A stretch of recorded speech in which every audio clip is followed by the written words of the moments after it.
These were the basis for the new UNESCO, in partnership with the Ministry of Education, have convened to discuss how to forge a way forward on the achievement of the Sustainable Development Goal on inclusive and quality education by 2030. In all these indicators and the targets that we have set for ourselves, we need to start prioritizing and know what it is that is achievable within the available resources in a given year, strictly monitor the implementation, and be able to continuously report on progress that is being achieved as a country.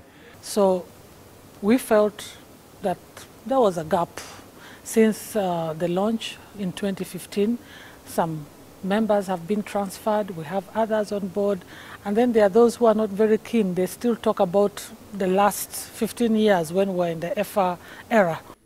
Education and Sports Minister Janet Museveni told the policymakers to take responsibility when solving the limitations to achieving the targets, which were signed during the 38th UNESCO meeting in 2015. So as we sit here today, we must continue to think and to plan. I think planning is a major stumbling block in our work,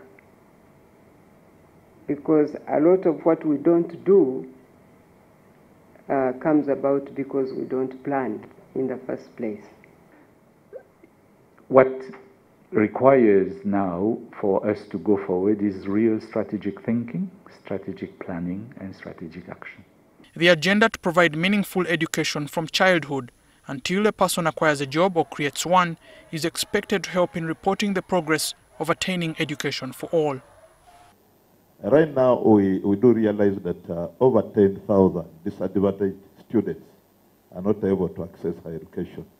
If you go to the areas of sciences, which we are putting a lot of emphasis to spur economic development in this country, over 4,000 do not access higher education. Uganda provided 7,000 shillings per child AGGREY primary education grant. The challenge now for Uganda is to maintain that. If we have to maintain the same level of expenditure and investment in current price, that will be 38,000 Ugandan shillings. Third, I'm going to have a review of which special envoys can help us. I know we have a special envoy for peace, another one for youth, who can help us with the campaign. Once you come up with a campaign on communications, we will mobilize the UN entities that we have to support it. With only 12 years to achieving the SDG 4 target goals for education for all in Uganda, the effort of such conferences is not only just to talk, but to move it into action by 2030. ARINAITWE, NTV, Kampala.